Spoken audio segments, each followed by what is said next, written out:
Hey, coaches. Hope everybody's having an awesome day. Spent the day yesterday with Chris Ritter, and I learned so much about this Swim Coach Academy website that I did not know was available, and I didn't realize how to get to some of the things that were previously in the Hive and some other things that are on the site. So we're going to get into first topic of discussing this website, Swim Coach Academy. And so one thing you have to know is that when you access this website through your phone, you've got to type in www.swimcoachacademy.com. You can't just type in swimcoachacademy.com.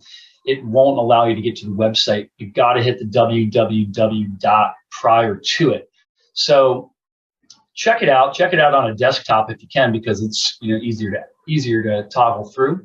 But I'm definitely going to be using my phone to upload some things on it, like I've been doing with Slack. So some of the really basic things that you can get on here. Well, first off, you can go to the left and get the mentorship calls that kind of like the information in terms of the links and just anything that has to do with mentorship calls. Okay, so that's on there. And then you've got Coach Talk. So this is something that I'm going to start doing a little bit more uploading onto. There's one upload on here that has a video from one of our workouts and a description. So there's some other things that, I feel like I can upload a lot of different things on here in terms of either short video clips of our practices or pictures of our workouts or short discussions about some of the things that I'm doing with my club. You can go through and just kind of click through some of the stuff. Success celebrations, I think, is something that I'd love to see people post on, just like, throw something out like, you had somebody make a major breakthrough, share it with everybody. So that's something that, I know that's something we can all do that I think can be really fun. And really this part of the website is up to us. This is like up to us to make it good. And really it's up to me to lead that. So I'm going to try to post on this more regularly than I did on Slack. Okay, now you go up to the right side and you click products. This is something that Chris can't actually change the wording on the website. It could say something else. Products actually threw me when I was going through the website and looking at it. I was like, okay, well, I don't really want to buy anything. Well, this is what you've already bought. And this is what should be on your, as a member of, the Swim Coach Academy to the level that you are to have access to the mentorship program. There's not only that, of course, but there's all of these other things. So some of the things, for instance, if you go all the way down and you click the Hive, I'm just going to point out here that you've got 18 minutes of Anthony Nesty. Chris visited Florida a couple years ago. Talking through Zap practice. Clicking through there's some actual workout footage. I tell them all the time, you take that most of that and explore their rest. So you're clicking through and you're coming from Chris interviewing these coaches. Some of the other coaches on here that have been doing really well: Todd DeSorbo, Greg Meehan, Tyler Fenwick. Like, you've got a lot of the UVA stuff that was happening not that long ago that is now, UVA, who's doing better than them on the women's side. So you can click on, let's check out the UVA boom drill, right? You can click through that. And you got 2 minutes of Coach Todd talking about the boom drill.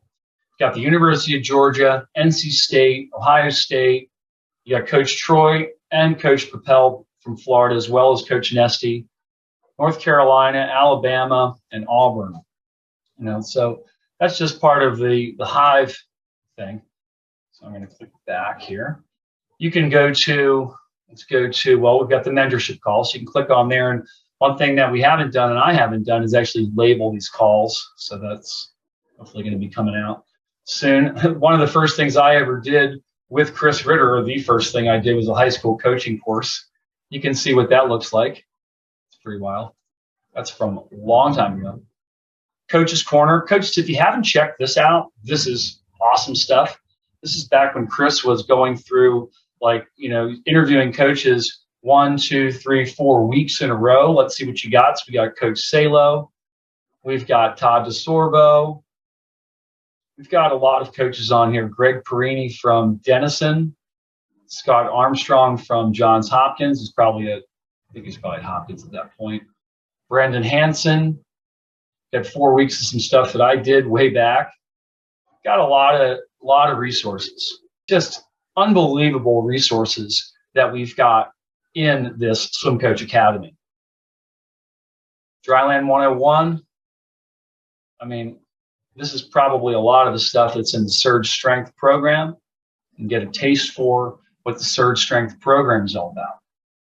If you have trouble accessing things that you think you should have access to, let me know. I'll put you in touch with Chris and we'll figure it out, because there is just so much on here that you can be looking at. So you go to products, you get all that stuff, of which we've toggled through a very small percentage of. And then you go to community to get to our page. And this is the page that we're responsible for really making good. You know, you leave the pool deck sometimes and you're like, what the heck are we doing? And, you know, and I get like that as well. But the thing is, you have to, as a coach, go home and figure it out. The stuff that I'm still doing that I'm correcting. So let's go through the slides and check some of the stuff out. Okay, so the first one is the concept of lengthening the easy swim to lengthen the rest. So I find myself doing this sometimes where, you know, we might be doing like a set on the left where we're doing some longer repeats, right? We're doing 400, 200, 200. And I'm like, you know what? I'm going to give them some easy stuff and it's going to be shorter repeats. So I've done that, but then I'm kind of wondering why they're not able to descend the 400 and the rest of it as easily. So what I do when I find myself doing that is I'm just like, let's just go the full 200 and do it on, you know, something where they're going to get a full minute rest rather than just like 8 little portions of rest. Anybody do that? I know that like that's something, you know, sometimes I'll go like 450s on 45 to finish a round. Sometimes I'll actually go an extra 15 seconds rest on the end of the round just to like make sure that the beginning of the round is good. I would say that it's in particular important if you're doing something big on the top of the round. You know, it's like a 400 free. It's so tough to do a good 400 free off of like 15 seconds rest. So we'll take a lot more. Now, I would say the left side is a really typical way to do things, right? You're going to go a ladder or a slide just coming down 115 base, around 5 minutes, 345, 230. And then most coaches will keep that on 115. I rarely keep that on 115 because the next thing that's coming is the 400. So just like in the previous slide, I'll do one of the two things on the right. I'll just keep it at the 30. I'll go on 130. Or I might, if I feel like that's a little bit too easy or something like that, I might actually put that first 400 on 445. All right, more on that on the next slide. All right, so here's another thing that I find that, you know, sometimes I do, and I'm like, you know, this is when we're trying to be too easy on people, right? I mean, how many times are we like just we're making sure that it's not too hard for them, right? And so we'll go ahead and make sure that the interval's easy enough at the beginning of the set. Now, this is an endurance set. So it could be, you know, the difference between an endurance set and an active rest pace set. We'll see on some of the next slides, but this is an endurance set. And if I start this thing on 5 minutes, right? And on some of these slides, I've got the times written down, but let's just say they're going to go like 420 and they're going to get 40 seconds rest. Their heart rate's going to go up. They're going to be, and then come down. They're going to be too capable on the second and third 400 to put up good 400s. And I'm only looking for white pace. I'm only looking for kind of the beginning of the set. So oftentimes they'll kind of like bonk out because the intervals are just too easy. So I'd rather kind of suppress them like on the right side and get it to be like 450 where they get 30 seconds to 40 seconds rest, 225, they'll cut that by 5 seconds. And then I think by the end of the set, when we're doing the red pace and they're really ready to go, they're going to be, you know, even more ready for that part of the set. So, and too often is we're just taking it. It's the idea of taking it easy on people that gets them. I know, Phil, when I was coaching at Auburn, I was doing that a lot. I was messing that up a lot, like, because I was like, oh man, you know, I felt like the college kids, and we did the longer stuff. They were like, "That's pretty tough, coach, already." So I messed that up a lot. Where they really didn't get a good beginning, and they didn't get a good end. All right, so the next one is when the intervals are too easy. So I see this a lot. I've seen this specific set kind of go like this, where you get the young guys, or I guess it doesn't really matter what age, but I'm picturing like a 14-year-old guy doing this set, and you fire him up to do the times that are kind of like the 500 pace or the 1,000 pace, and the times are on the right there, and the intervals are 420. They're going 318. They're getting a full minute rest. I have coached athletes where I've given them a minute rest, but it's pretty rare.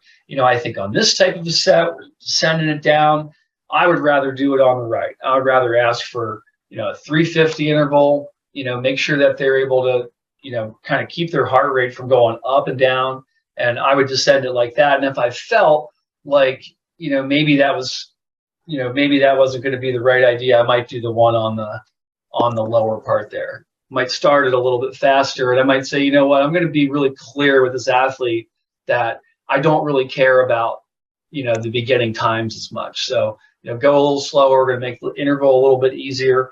I think with this, the counseling that I end up having to do with athletes is to get them to understand that they got to stay relaxed when they have short rests. So a lot of times when I start a set like this, I'll be like, look, you guys have got to get really good at just like getting a couple breaths rest. In this case, it's a little bit more than a few breaths, but let's say they only had 8 or 10 seconds rest. I might say something to the effect of, you're only going to get 2 or 3 breaths. Got to be ready for that. Just your ability to relax with short rest is kind of the goal of the set. So a little bit of counseling should take place with that. I feel like, with the left set, there's so much going for the gusto, right away with athletes that are young and just developing. And, to me, if I'm going to get good 300s out of that athlete, I'll put it on the end of a warm-up round and just kind of like go back and forth with a warm-up set or something like that, and ask for 1 or 2 good 300s from them on that day. What we're doing here, we're really creating within our own programs the fertile soil within which great athletes can grow.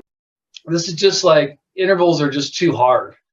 I see that a lot where, the ask is too much from the coach. The one on the right is a little bit more like, doing breaststroke and let's say you're going a 240. On the first one, you're getting 5 seconds rest, and then you're going to go back and do that freestyle. The freestyle is not going to be as good. It's not going to be as sharp. It's going to be more just like dying recovery swimming, Whereas the one on the right side, if you put it on 320, push off the wall, they can kick off the wall, do that kind of good stuff on the freestyle and free IM. So I find myself sometimes, just lengthening an interval. I think, oftentimes when I make the right decision with a set, I'm going to just expand on the interval.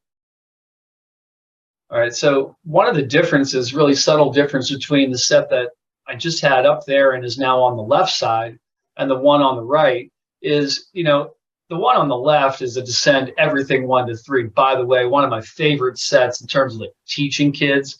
This is the set where you've got to get faster, number, like the freestyle has to get faster the whole set. So like number 7 after number 6, after the second breaststroke one, number 7 has to be the best freestyle you've done on the set.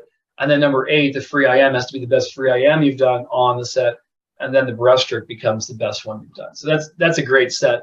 But if I was just trying to get the breaststroke, I would keep it more simple. I wouldn't do the freestyle, just do 2 free IMs and keep it on the same interval the whole time. Going up in distance, like when we're doing active rest stuff, we actually did this set, the one that's on the top right this week.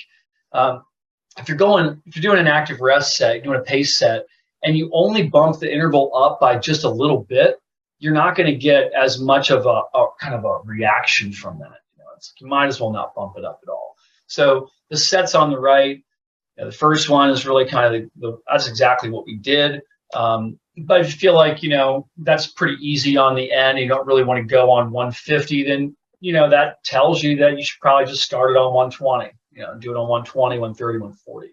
But contrasting with the next slide, when you're working through the set, kind of like every fourth fast, every third fast, and you're working up in an interval, if you only bump it up 5, it's like the athletes just aren't going to feel it.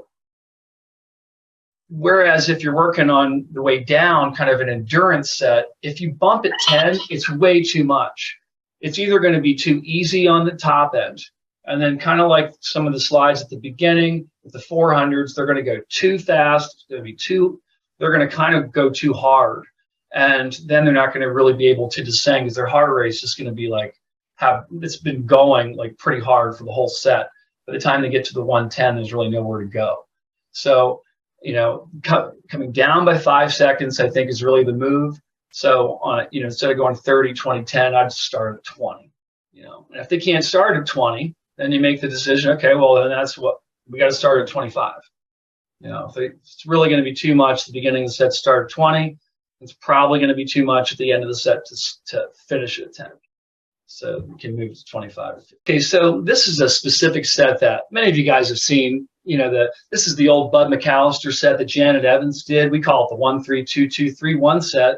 200s, 150s. These are the really good distances to use for this set. Could do 300s, but it gets to be a little bit too long, and you'll see why. Because the rest intervals make such a big difference. If you did the one on the left, and I put the times that the athlete's doing on the right of it, on the right side of it. So 2:01 is what the athlete does on 240.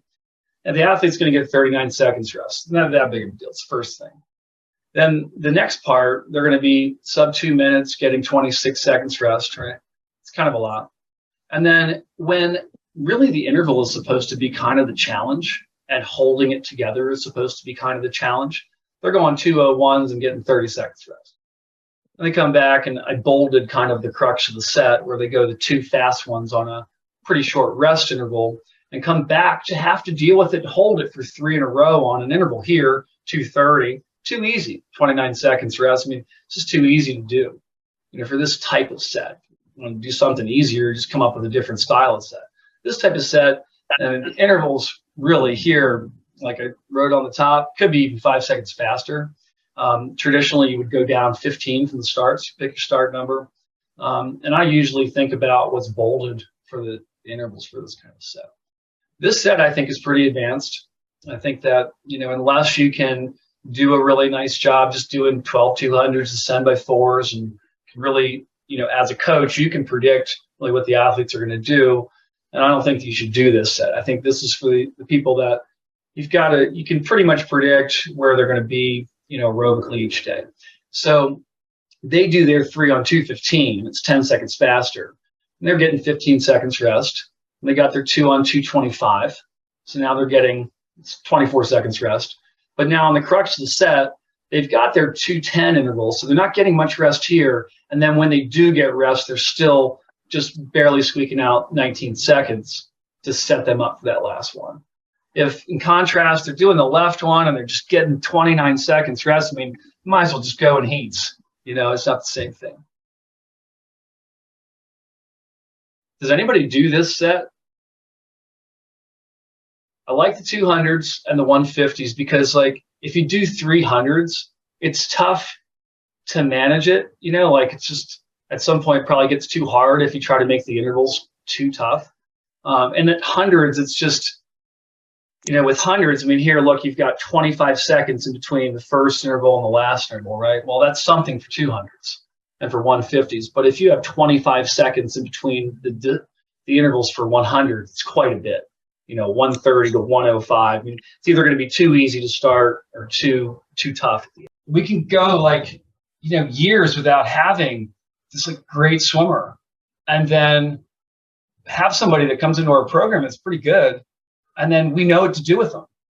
And it could be in 25 years. It could be in 10 years. It could be next week. You can get the next great swimmer that just moves your town. Another thing that I think people mess up is people do a lot of random stuff with either the intervals or what it is that you're asking people for, or we're asking people for as coaches. Because let's be clear, I've written workouts, within the last month for sure, where I've been like, well, why do we do that? And I've learned after the workout, okay, that was a little bit too random. I threw something in that didn't make much sense, to the athlete, whether it be to their brain or to whether it be to their body, because, that I think both things are at play. So, a random workout might be doing something like, let's do some pace +2, let's do some pace +1, let's do some pace, let's throw in some different cruise stuff, but let's put it at different intervals, that kind of thing. I think that there's so much bandwidth taken up on like what is actually happening during the set that the brain nor the body neither of them can get into any kind of a rhythm. Next thing, symbolic distances versus non-symbolic distances. I see this one a lot, like in a beat your time set. So like, the great example is on the right here. Go with 350 IM and hit your 400 IM time or hit your 400 IM goal time. So let's take a 50 away and then hit your time. So, you could argue that the time is symbolic, but I think it's much better to actually have just the actual distance that you're doing be the thing that people can really kind of take hold of. They have it's like words create pictures, which create thoughts and emotions. When they actually see that 400 IM, they can actually create this scenario in their head that's real, that they're actually racing this race. More so than if they're taking a strategic 50 off each time, and with the challenge of, okay, we're gonna on the last one it's going to be less freestyle than the other ones, and that kind of thing. Hit your time in kind of a different way each time. I don't think that even done well, the athletes get as much out of it, because when they look back on it, they don't have as much real reflection. They don't have as much accurate reflection on what it is they actually did.